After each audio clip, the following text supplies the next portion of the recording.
Hey everyone, it is Donna from redcarpetlearning.com, and we are here with an interview I am so excited about. This is with me today, Jesse Cole.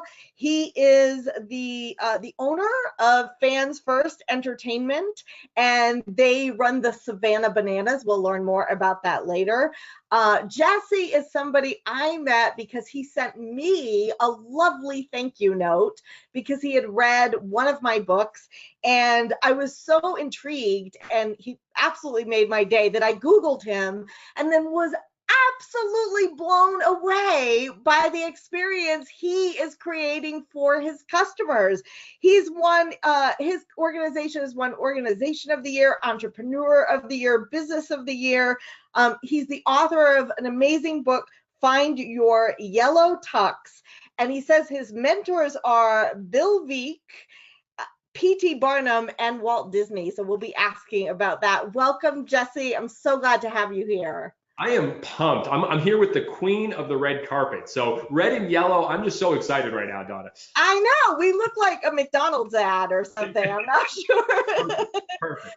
But you know what? Let's talk about that. I love, I know the story of the yellow tux, but let's give it to our viewers.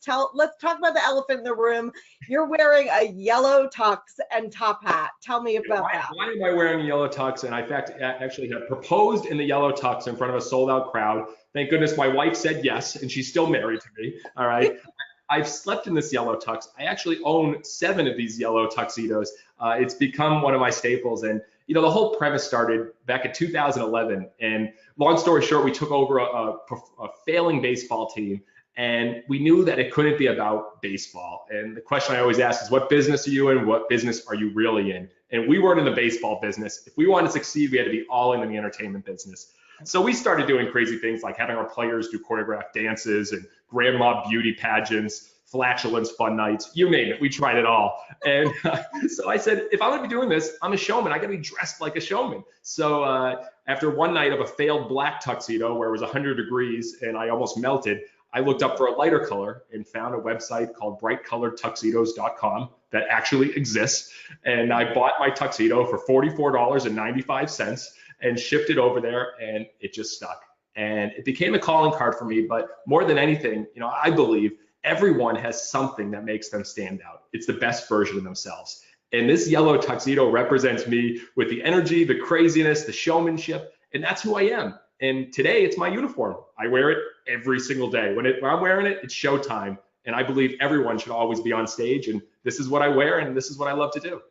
I love that. And you're right. And like the idea of you put it on, it's your uniform, it's showtime, it's time to give your fans an extraordinary experience. And so tell me about that, because like I said, I Googled you, not knowing who you were, but you sent me this lovely card. And then I couldn't pull myself away. Your website, your videos, the yellow tuxedo, the crazy, I didn't even know about, was it flatulence Fridays? I don't know. Like that was, I didn't know about that. But tell the viewers a little bit about like who is or what is Fans First Entertainment, and then who are the Savannah Bananas? So Fans First Entertainment is the name of our business. And I think our whole mission is fans first, entertain always. And everything we do is fans first. That's how we make every decision. So it was very simple for us when we named our company. What are we about and who are we about? I think so many people ask, what do you do? And you talk about your product. Well, what if you actually talked about the people you serve? Yeah. And so we changed that and said, you know what, we're going to be 100% about our customers. And that's why I was so excited about your book, because it was all about the customer experience. So we took over this failing team, averaging 200 fans, and started trying everything about the experience. Try to make it fun. You know, we did crazy things. I mean, world's largest pillow fight, salute to underwear night. We were just doing things to make people laugh. And it worked. And that failing team ended up starting averaging over a couple thousand fans a night. I ended up buying that team. And recently we sold it because we went to Savannah, Georgia, a much bigger market, with the idea of really taking it to the next level. And few people know this, but when we first went to Savannah, Georgia, there was professional baseball there for 90 years. And for your listeners and viewers, we're not professional baseball. There's actually Major League Baseball here. There's AAA baseball here. There's AA baseball here. There's high A here. there's regular A here, there's low A here, there's rookie ball here, there's independent professional here, there's top level college here, then there's us all the way down here, all right? So we knew the game we were going to play, it couldn't be about baseball. We would never have the best baseball players. So what was the game that we could play? How could we become iconic and really do something special? And it was all about the experience. So when we learned this in Gastonia, North Carolina, we're like, wow, this is working. We're drawing more than a lot of higher level teams. So we came to Savannah, Georgia. Professional baseball failed. I mean, it didn't work. They were getting a couple hundred fans. We came there and we were so excited to change the game and make it fun. So we came to this new city, Savannah. It was myself, my wife, our president who was 24 years old, and our three 22-year-olds right out of college. And we showed up that first day, and the former team had cut the phone lines. They cut the internet lines. They took everything out of the stadium, and we started working in an abandoned storage building on a picnic table. And we came out to the city, we're like, we're here. And no one said or noticed us. We sold one season ticket in the first 2 months. So we said, how are we going to make it the best experience possible? And we started thinking about what do people hate about going to a ballpark? They hate getting nickel and dimed. You pay $6 for a burger, $5 for this, $8 for this. So we said we're going to create the first ever all-inclusive experience. Every ticket includes all your burgers, your hot dogs, your chicken sandwiches, your soda, your water, your popcorn, your dessert, everything for $15. And still, nobody noticed. And so it got so bad that the story goes in January, I got a phone call on a Friday at 4:45. We overdrafted our account. We were completely out of money. This was just 3 years ago. And my wife said, we have no other choice. We have to sell our house. And so we sold our dream house. We emptied out our savings account and we bought this fixer-upper and put an airbed in the middle. And those nights sleeping on that airbed were epic. And we knew we had to create attention first. And this is one of my beliefs. I believe attention beats marketing 1000% of the time. And you can have the best intentions, but if you don't have the eyes and ears of your customers, you don't have anything. So we knew we had to create attention by naming the team the Savannah Bananas and coming up with a senior citizen dance team called the Banana Nanas and just doing all these crazy things. And we created attention. We offered President Obama an internship after his term was over. I mean, we started coming up with all these ideas and people started noticing. And they're like, wow, you really do care about the experience. And we tried a lot of things. A lot of them failed, but we learned.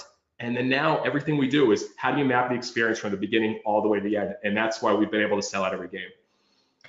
I was going to say the results of, first of all, I just want to honor you for your stick-to-itiveness. Like not every entrepreneur would sell their dream home to, make something like this work. And but I want to say the results have been phenomenal in really a short, I'm sure it felt like a long time for you, but in a short period of time, because I went online to try and buy tickets to a Savannah Bananas game and you were completely sold out, like not for the game, for the entire season. That's incredible. So all of these things that you're doing are absolutely working. Well, thanks. And it's been an unbelievable team effort to really make decisions easy for us. And I think what matters to us is it fans first. Are we creating the best possible experience? We can never be the best baseball team, but can we create the most fans first entertainment experience anyone's ever had? And how do we create those moments? I think you've talked about this before. We're in the emotion economy. How do you make people feel? And we share those stories over and over again. And Don, I could share those stories with you, but that's what we're all about. And that's how we map the experience. And we teach those stories to our people, even our game day staff. Yeah, I love that. I love what you just said too, because we talk about the experience economy a lot, but really what that experience is creating is emotions. And that's regardless of what industry you're in. You can really say, how are we going to tap into the emotions of our fans, of our customers? And that's what you have clearly done. The other thing that I love that you just said, Jesse, is that you failed. A lot of the ideas you've tried have not worked. Tell me more about that. Like, why didn't you just, stop trying then? What's the philosophy? What's guiding you and what's guiding your team to say, you know what, we just learned from this and we keep going? Everything's based on our fans first way of our core beliefs. And we keep it simple by the alphabet. Always be caring, different, enthusiastic, fun, growing, and hungry. And those words, different, growing, and hungry, and fun, you got to be living it. So what are we doing different every day that's unique at the ballpark? Some ideas have failed. Like I remember last year, we came up with the idea of a father-son catch before the game, but not a typical father-son catch. We were dressing men in priest costumes and they were actually dressed up as priests, and they were playing catch with their son, who was dressed up like the big sun, like yellow sun, and we had father-son catches on the field. People didn't understand what we were doing. They were very confused. We've done a lot of things that are like, we gave away a Porta John at a game to a fan. We've done colon cleansing giveaways. People are just like, what are you guys doing? But it's part of our brand. And I think what we try to do, anytime you go to any experience, will they leave and say, wow, you won't believe what happened today? And so many of us are focused on being so professional. Professional is boring. How many times do you go home and say, honey, you won't believe this. I met the most professional gentleman today. Yes, exactly. We won't do it. So we create those crazy experiences. We create those. I mean, our players go on dates with fans during the games. Literally, our players will go into the crowd, grab an older woman and by her hand and walk her down, and they'll have a dinner where we actually have a saxophone guy play saxophone music while they're having a dinner during a game. Oh my gosh, that's amazing. That is amazing. I mean, I could just see that person and everybody around them is going home and telling their friends about this. Yeah, the player was in the stands actually having a date for 2 innings, and they were sharing stories and talking. He was eating off her plate. He walked her back to her seat. He gave her a rose. It's that experience. And yeah, so I mean, there's a lot of these things that I think about, I'm passionate about, but the thing we've been talking a lot now is happy tears. How do you create happy tears?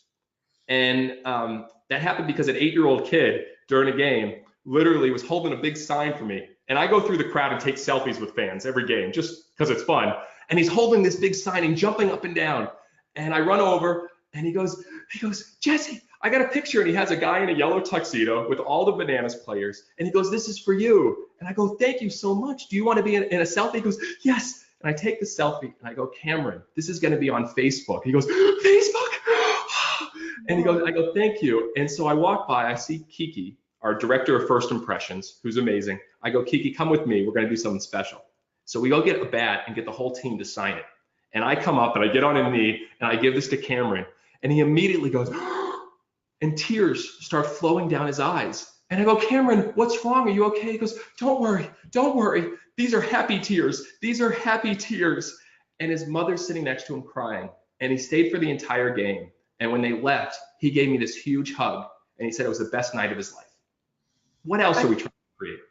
I know, and how that makes you and your team feel, and well, I say team, your baseball team, but also your employees, like how you must feel every single day making those moments for people. That's just incredible. And it sounds like you're actually walking around, you and your employees are walking around looking for those opportunities to make somebody's day. Am I right there? Before every game, every day, we say, what are the fans' first moments that we're creating tonight? And then my favorite moment always, well, I have 2 favorite moments at the end of the game. Again, I believe the last impression leaves a lasting impression. And so and literally at the end of the games, we have myself and our whole staff, our players are lined up to thank the fans. We have our pep band playing music. We have a free s'more station for the kids. And it's for me, I'm hugging these fans. I'm high-fiving them. I'm dancing to Hey Baby songs and having fun. And it's a great moment. And then after that, when the stadium's empty, 4,000 people have left, we stay as a staff and eat meals and talk and stay till 1 o'clock in the morning, just sharing our fans' first moments. What were those stories we created? And we keep a storyboard of all these stories because that's who we are. That's what we stand for. And that's truly our values. And that's everything for us. And that's why we do what we do. I love that. And as you and I have already talked about, but I'll share this for our viewers, that the whole idea of creating stories worth sharing and then sharing those stories, because you could think like this is just what we do, right? And the game is over, you do what you need to do and you clear out. But why do you think it's important to actually take the time to review our favorite fan first stories, after every single game? What is that doing for your staff members? Or do you have a name? I want to check in with that because I keep wanting to say team, but then of course it's a baseball team. So who are the people that work with you? What do you call them? And what do you think it's doing for them to have that moment where you're reviewing those stories? I'm still looking for a name for our people. I call them our people, our team. And, I wish I could like fanatics, but that's kind of different. We're working on it. We're trying to figure that out, but it's everything. The stories are everything. And for young people, it's purpose. And we've done some crazy things with our employees. 2 years ago, we let them dictate their own salaries. We've created a lot of special trips. We take everyone on cruises, but we not only just themselves, they get to take a significant other or a spouse or their best friend, because we want them to have those memories with someone else. We try to do everything for them because our employees don't work for us, we work for them. And we say that over, but the stories are everything. And so we actually videotape our staff, and we do interviews, and we have them talk about their favorite memories of the season, not just share one-on-one, but we save those, because our goal is in 10, 15 years, we say bring on a new staff member. They'll say, oh, I'll never, when we did this back in 2018, and they weren't even there. They lived it. We want everyone to live that, to feel it. Wow, you mean they weren't even there, but your culture is so strong that they feel like they were part of that moment as well. That's the goal. That's the goal, because if that spreads, you have something more powerful. That's the ownership. And this is our team. And so that's what we try to, that's why I'll share these stories over and over and over again, because they may not be there, but they'll tell the story the exact same way. And they're, to themselves, they're there.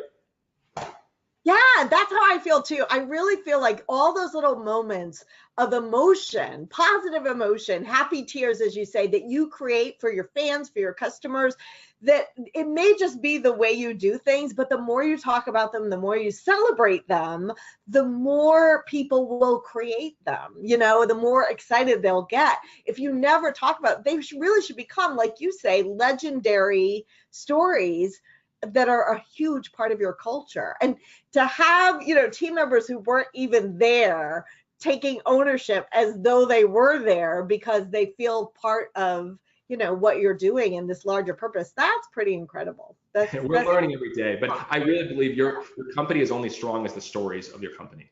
Yeah. Because again, you can talk about it, but are people sharing those stories? Right. And word of mouth marketing is everything. I love when a fan goes, oh man, I heard you talk about that story. That's amazing. And like they tell the story themselves. Like, fan tells the story. I'm like, what are you telling that story for? You weren't there, but they embodied it. And so, yeah. Yeah, that's it. And you're doing word of mouth marketing within your own your people too. Like that's what you're creating. And I want to get to the experience that you create for your people, but along with that, I need to get back to something you said, because I know my audience and they're gonna ask questions about this. So tell me more about, you let your staff dictate their own salaries, how you do that, and how you create, a profitable experience, with that philosophy or that practice. We do a lot of experiments, as you can tell, and I try to live things that I went through. And when I was 23 years old, I was the general manager of a team making $27,000 a year. And fortunately, I turned around the team, and with help, we made it into a very successful team. And the owner said, we've never seen anything like this. What do you think your salary should be next year? And I was like, whoa. He's like, just show me what you think it could be and how you're going to result in the success of the company. I was 21 to 24 years old. And I said, all right, well, I'd like to make 40,000, but here's what I'm going to do. I'm going to grow the revenues by 6 figures. I'm going to do this, this, and this. And I'm going to hold myself accountable to it. And he said, perfect. That's your salary. And I did it. And from that point on in 24, I dictated my own salary. And it gave me this unbelievable ownership.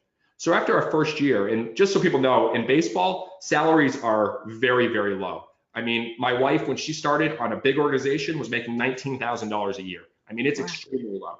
And we pride ourselves at starting everyone a little higher than that. But after our first year, we had huge success, sold at every game.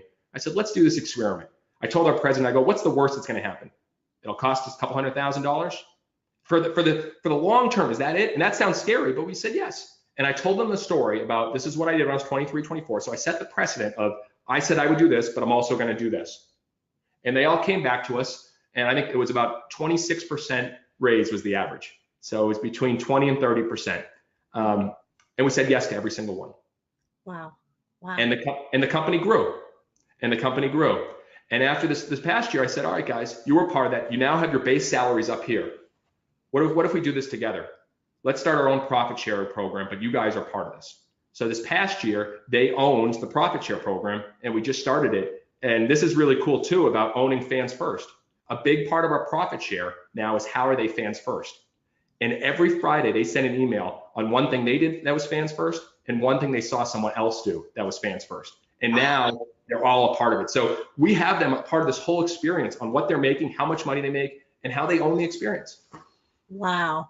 That is amazing because it's not just about giving them something, but it's about ownership and accountability. And what I Absolutely. love too is just, I really am hoping people are really hearing, how your core values and your mission of putting fans first, that is a daily conversation, that this is not just something that you put up on the wall, that everybody has a little card with their core values, but that you are having daily conversations about how your team is doing this. Am I right? Yes, it's everywhere. And so, for instance, we pay our people to read.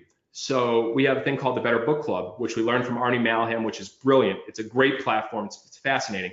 And we're like, all right, growing and hungry are two of the most important words on our fans first way, our core beliefs. Well, how are we rewarding that?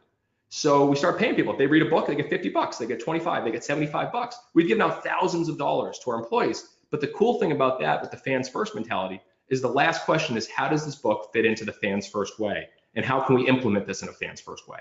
And so even in the book reports, we're going back to how are we always caring, different, enthusiastic, fun, growing, and hungry? And how does this book even show that even more? So you have to live your values. And that's what we're trying. And we're learning every day, but it's been huge for us. And our team that started at 22 years old, our president's now 27 years old, but everyone's millennials and they feel ownership and pride in what they're doing, which is really powerful. Isn't that, I love that because so many, I'm sure you may feel the same way I do about this, because I hear all the time, well, the millennials don't know how to create a great experience, right? And I will always point to, then I'll say, tell me a company that you think gives a great experience, and what will always come back is Chick-fil-A, Yes. and I'll say, okay, well, who do they hire? Millennials, young people. I'm like, so you can't tell me that they don't know how. It's perhaps that you're not supporting them in that way. And it sounds like you have really created a culture where people feel supported and excited and they have purpose. And do you have someone on your staff that actually is responsible, takes ownership in it? We have everyone, but we now have a young woman who started us at 22, and she's our fans first director. And she is the most fans first person I've ever seen. She goes out of her way, and her peers are coming up to us like, we need to do something special for her. It's not me. We've surprised some of our people with special trips. They're coming like, we've never seen someone own fans first as much as she does. And now we're going to do something special for her. And I know this is going out soon, so we've got to keep this quiet, but that's what it's about. She owns it. So if you care about culture, do you have someone that's really owning it and responsible? Do you care about your people and experience? Or do you just have sales positions and receptionists? We have a director of first impressions, a fans first director. We have people that really embody and own with their title what we're looking to show for our fans and our customers. I love that. I love that. How I have a few more questions. Do you have time, Jesse? Yeah. Okay. So first I want to ask about the baseball team. So in terms of the baseball team, this has got to be such a different experience for them. How do they react? And then how do you keep the focus or some of the focus on the actual game with all of the other stuff going on? Or is it really all about the total experience? It's all about the total experience. And, it goes into onboarding. Our coach is amazing. Tyler Gillen, been with the last few years, and he sets the tone. Guys, you're going to be in music videos. You're going to be dancing. You're going to be delivering roses to little girls in the crowd. This is what it's about. And he has a thing called flip the switch. So in the middle of the game, we may be doing this, and he'll flip the switch back to baseball. But it all starts in the onboarding experience. And Marie, our fans first director, set this up. Literally our first day, whenever a player shows up, we have a fans first playbook that we go through all our stories, our beliefs, who we are. We share videos. We share stories. We get them to feel what they're a part of. And then the first day we said, guys, this is different than you've ever been a part of, but we want this to be the best summer of your life. We want you to never forget this. And here's what's going to happen. In a few hours, you're going to see about 3,000 people show up just to watch you practice. They're like, no way. I'm like, no, this is our practice, guys. This is Fan Fest. And they're going to show up. You guys make a difference in these people's lives. You make an impact. It's bigger than just playing baseball. And they don't believe it. And then I take them outside, and the practice starts at 5:30, and there's a line at 3 o'clock. And they're like, you're going to be kidding me. And I go, this is why we spend so much time on the memories and the moments we create, because you're the one doing it and you'll never forget this.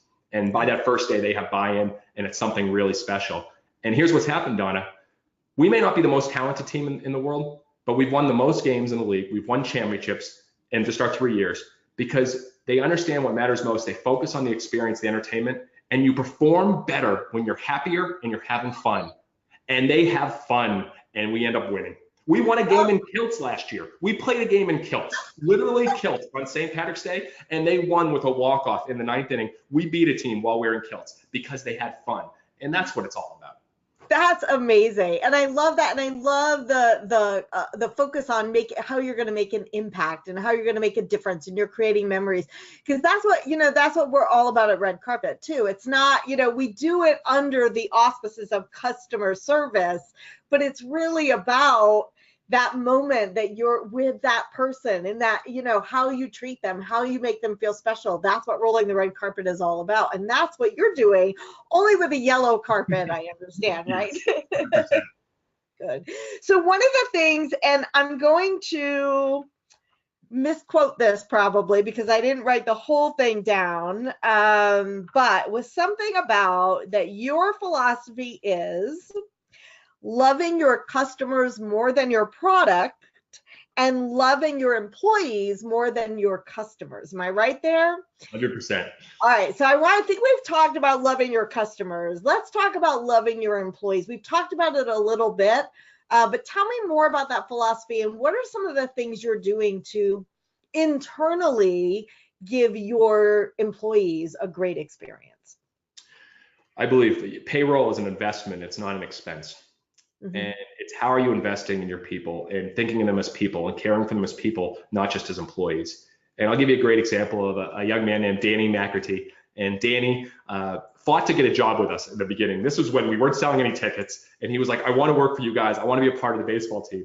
Kept emailing, kept calling, kept reaching out, which I will say to any person hiring, if someone's persistent like that, find a way to hire them, because if they really want a job, they're going to put that same effort. So we hired him, and he started reaching out to everyone in the city and nonprofits, churches, little leagues, and ended up raising that first year $41,000 for local nonprofits, while single-handedly helping us sell out every game. And so after that season, I was like, wow. My wife and I we were working out together, and she's like, Danny made such an impact. We're like, we got to do something for him. And Danny's from Cleveland, Ohio, and diehard Cleveland sports fan. Sorry for it. I mean, just unbelievable. The Browns, the Indians. And so the one bond he had with his father was he was a Cleveland Indians fan. And literally they would watch all the games together. And he remembers, he would tell stories about in 1997 when he was a kid, watching them lose the World Series and Danny just crying in front of the TV. I mean, just such a bond. And that was the big bond between him and his dad. And so that fall, after that first season and the huge impact Danny made, the Indians were actually winning games. They were going to the playoffs, and they were going to the World Series. And my wife and I looked at each other and said, we have to do this. So the next day, right before they were going to the World Series, we get the whole staff together, and we have this bag, and I give Danny a gift, and inside is a little airplane, like a Lego airplane. And I said, Danny, this represents how far you've gone with us, how far you're going to go, and how you've taken everyone with you. And he goes, oh, thanks, man. That's pretty cool. And I go, oh, yeah, one more thing, Danny. We're also flying you to game 1 of the World Series tomorrow. You're going with your dad. Oh my gosh. And he goes, shut up. No, no, shut up. And then I was like, yes. And he started getting emotional. And we called his dad the day before, and his dad cried. He cried the whole call. And then literally, we flew him out the next day. They were the first ones in line. They were the first ones in the stadium. They were taking pictures. It's a memory they'll never forget. And there's 2 cool moments for there. One of my favorite moments was the entire staff cheering and clapping. There was no jealousy. There was none of this. We were all in it together to give this to Danny. And we just realized that matter it was thousands of dollars, you can never take away that memory. Right. It's an investment. It's not an expense. And so we look at those opportunities with our people all the time. That's amazing. Yeah, you're creating memories for them. And what a beautiful story. Like I was getting chills listening to that. And I'm sure everyone is seeing, this is when I interview people for my book. It's not usually on video. And so now everybody in my audience is seeing how excited I get when I talk to people like you. This is so awesome. And I'm curious. So like, how has that resulted in, great team retention, or, do you have people lining up wanting to work for you? Like, what has been the result? Because I know that's not why you do it, but I know there is a positive result that happens because of the experience you've created for your employees too.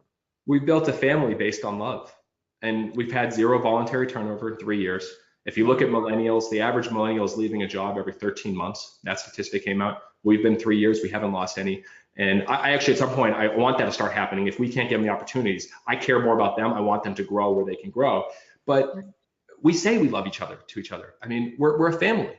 And so there's a lot of balance. Some people say you need to be a team. It's not a family. Well, that's who we are. We're 13 to 15 young people who care about each other. We go out together. We play kickball at 1 o'clock in the morning after games. We just have fun. And I'll tell you, it's so rewarding. And we think about that when we hire people. What's that first experience? Does it feel like a family? Do we know what their favorite foods are when they walk into that first interview? We actually have our entire staff interview everyone we bring on, a full-time staff member, and literally everyone. And we hired an events director over a year ago. And after the first day of interview, she spent the whole day. The next day, there were 14 personalized thank you letters from her for every single person on our staff. Wow. She was hired. But that's what it's about. You got to fit in the family, and we look for cultural fit more than skills fit, because we can teach who we are, but who are you as a person? And so we go through it. We map the experience. What's the experience look for your employees? You know, what's it look for when they first start with you? To, you know, if they do leave, what's the exit like? Is it amazing? Is it an amazing experience for them to exit? Do you tell them how much you feel? Do you give them gifts? Do you make it feel like it's not this, we'll never see you again? We try to map that out, because that's what matters for us. Right. I absolutely love that. And I think you're right. And I'm all about cultural fit too. We look at wiring, because what I've started to notice is that people are wired differently too. And I need people who are not wired like me in order to, you know, grow the business. But then cultural fit is absolutely number one for that reason. So I'm with you there. All right. One more thing, Donna. Love is better than love is better than like. So many people focus on, I want likes, and whether it's customers or employees, I got 10,000 people who like us. If you have 100 people who absolutely love you, that will spread like wildfire. And how do you make people love you? So we focus on that love with our people and go all out with about 100, 200 of our top customers and spread that love. And I think that's something that we really focus on a lot. Well, I want to say, I mean, it was very kind of you to say you learned so much from my book. I am learning so much from you right now. Like, I will go back to my team now and say, oh, we have to talk about some things, because this is just awesome, awesome stuff. All right, I have 2 more questions, and then I'm just going to ask you a few favorites. I want to mention Jesse has, what's the name of your podcast again, Jesse? Business Done Differently. Business Done Differently. You can find it on Apple, iTunes, and right. And we can talk more about that later. But it's a phenomenal podcast. It is seriously so fun. He had me playing games. It was hilarious. So we're gonna play a tiny little game with you at the end. But I just want to ask you 2 more questions. One is, and this was something I heard on one of your podcasts. So I think that a lot of times people are afraid to stand out and do things for specific customers. Like you talked about the little boy, you took his you know, you had them all sign the bat, and it was something specific for him, right? You talked about the memory that you created for one of your employees, because they're afraid that then everyone's going to want it, right? I heard you talk about this with another author on your podcast, and I am really interested to hear your take on that, because I think that's something that I hear too. People are afraid to do things for certain customers because they're afraid that all our customers are going to want it, and we can't possibly scale, you know, that kind of experience. So tell me more about that from your perspective. Yeah, you know, I think we always look at how can we create that for everyone, and it's impossible. I mean, you can create an amazing experience for a lot of people, but there's special ones that are unique, that are different. And if you look at the companies that we talk about, all Southwest Airlines and Chick-fil-A and Disney, their most epic stories are things that doesn't happen to every customer. They're these unique things, and so we look for those opportunities for those special fans that we can do something that's way over the top, and the VIP access and the VIP experience that will create those happy tears. But everyone else, we try to map what is that great experience from when they first show up in the parking lot, to when they're greeted by the players at the gate, to when we have our pet band there, and our staff dressed in banana costumes, ripping their banana-shaped tickets that are scratch and sniff and smell like bananas. You know, we try to give them that whole experience. But there's certain people that we'll hear about, like a young kid from the Ronald McDonald House, that we heard about his story, and it's like, all right, our whole staff's getting in on this one. We're going to make this something that he'll never forget. And that's okay. We're okay with that. You got to have a great experience, a talkable experience, a word of mouth experience for everyone, Right. but there's those special ones. And one thing, Donna, that I think we started doing this past year that I think your audience would love is we started doing Undercover Fan. And literally every night, a full-time staff member would go undercover as a fan. Even me in the yellow tuxedo. It was our kilt game of all games that I literally went undercover. I was dressed, I had sunglasses, a hat on. I did not look like myself. And I pulled up in the parking lot, and I came into the stadium, and I watched everything. I stood in line, I waited for the food, I sat in different places, I talked to fans. It was the most amazing experience for me. And everyone on our staff did. We have 30 pages of notes on how to deliver a better experience, because we could do a better experience as a whole, but not every fan is going to get that, go into the locker room, play catch with the players, get a rose. And so that's just something that we did to make the whole experience better. And then we still select one or two. We say, all right, what amazing story can we create today? And how can we create a bunch of other great fans' first moments? I love that. I love that. Undercover fan, undercover customer, really experience the experience that you're creating for your customers. That's amazing. It's amazing. Yes. All right, last question before we get into favorites. Is there anything that you're dying to tell our audience that I have not asked you yet? The guy in the yellow tux has a lot of stories. So no, I just think, again, moments matter. It's the emotions. It's how you make people feel. And, I'm doing this thing right now. It's just one fan a day. As the owner of the company, just one fan a day. Send them a video, send them a handwritten thank you letter, something, one fan a day. And if everybody did that in your staff, just one a day, it's amazing the impact that you would make. We get so caught up in all the stuff, putting out fires, but just tell one person you're appreciative of them, you thank them, it'll go leaps and bounds. So that's something that I'll focus on, I think everyone can do. Brilliant. I love it. Thank you. Thank you, Jesse. All right. Very quick. I got to ask, what's your favorite movie? We're all about red carpet here. Oh, Greatest Showman, of course, the most recent one with P.T. Barnum. No, by far, I love it. I was singing the songs before everyone else. I just respect P.T. Barnum. I've read everything about him, so that is my favorite. If you asked me a few years ago, I'd throw you off many times. Love Actually. Yep, I actually went there. Love Actually. It just made me feel so good, and I will lose my man card with that, but that was mine a few years ago. It's an amazing feel-good movie, yes. And who doesn't love Hugh Jackman? I mean, a show tune singing Wolverine, like that's the dream right there. So yeah. How about your favorite book? Oh, jeez. So again, that's like asking my favorite child, and thank goodness it's easy for me now. I have one kid, 6 months old, Maverick, so it makes that easy for me. But there's 3 books that I talk about a lot because I come back to them, and it's The Carpenter by John Gordon, and it's about love, serve, and care. Everybody Matters by Bob Chapman, which is an amazing book about making sure every single person matters. Brilliant, billion-dollar company, but he changed the company by that. And the third one, who I just interviewed on my show, a mentor of mine, Chip Conley. And the book is Peak, and it's how great companies get their mojo from Maslow, and it's unbelievable. And all 3 of them have the same theme. Again, it's how do you make people feel? And that's, again, come back to, that's a theme today. It's the love, the family, and the emotions that we create. That is the key. That's the key. Do you have a favorite Major League Baseball team? I grew up south of Boston, a little town called Scituate, Massachusetts. So funny story, my dad actually had the opportunity to get me to be bat boy for the Red Sox when I was 5 years old. So I was bat boy. I sat in the dugout just for one game, honorary bat boy. There's a picture of me, my hat flipped up. I was just a kid. And then 15 years later, I pitched at Fenway Park in a game. I played college ball. So the Red Sox were always my favorite, but it's tough when you get down into Georgia and North Carolina, you don't get to focus on as much. So I'm more now into performers, showmen, people that do things that are very unique, the Steph Currys in the world, and back in the day, Tim Tebow. So that's who I follow more now than just a regular team. Amazing, amazing. Well, I grew up in Westport, Massachusetts. Yes. By the way, so yeah, Red Sox definitely, but I love that, the performers. And then you've told so many great stories, but let me just ask, like, what is one of your?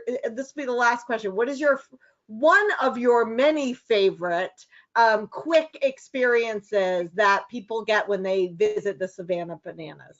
Oh, the quickie. I mean, you're going to have at a game the Banana Nanas dancing, senior citizen grandmas dancing Justin Timberlake in the middle of the game. Before the game starts, you'll have the Banana Baby, So we actually, this last year, my baby was 27 years old, 27 days old, not 27, that would be crazy, 27 days old. And we go to home plate and we have the baby in a banana costume. We have all the players on the ground on their knees with their hands up in the air. And we hold the baby up before the game and say, "Na Savannah, na here." We play the Lion King song. And that's how the game kicks off. So we go into that. Then the players do a choreographed dance. We have the pep band playing, and it's just, we try to create this crazy experience. We'll have fans singing off against each other. We have 4,000 people doing the "Hey Baby" dance. You know, young kids, grandpas, young. It's all about this emotional roller coaster that we want you to feel like you were able to escape. You weren't on your phone. We don't even have a digital scoreboard, but you went out and you were part of something that you won't forget. And I don't think many people get that these days. That's amazing. And I am so going to have to find out when your tickets go on sale because I have got to go to a game. This is just incredible. I love everything about this, Jesse. I'm so glad you reached out. I'm so glad we're connected. And why don't you tell people how they can find out more about you? Because I know you're an author and a speaker as well. And then also the Savannah Bananas. I actually post every single day on LinkedIn, Facebook, and just share things I'm going through the process, the journey. But yeah, you search Jesse Cole Yellow Tux Guy, as you know, you'll find a lot of crazy things. My book, Find Your Yellow Tux, How to Be Successful by Standing Out, share the journey of how to stand out and make an impact in people's life. But, again, I just want to thank you because you are made an impact on me and our team. And you're going to see a lot of the ideas that you shared at the ballpark this year. And I think there's someone you could call to reach out to that'll help you out with tickets this year. Oh, thank you. Thank you for that, Jesse. Thanks so much. Hey, everyone, if you like this, if you loved it as much as I did, give us some love on YouTube. Hit that like button, comment. Let us know if you have been to a Savannah Bananas game. We'd love to hear about your experience. I know Jesse would love to as well. And then if you want to hear more interviews like this, be sure to hit that subscribe button and the little alarm that will always let you know when we have a new video. Thanks so much for tuning in. Thanks, my special guest, Jesse. Just so inspired by you, and keep living and working the red carpet way.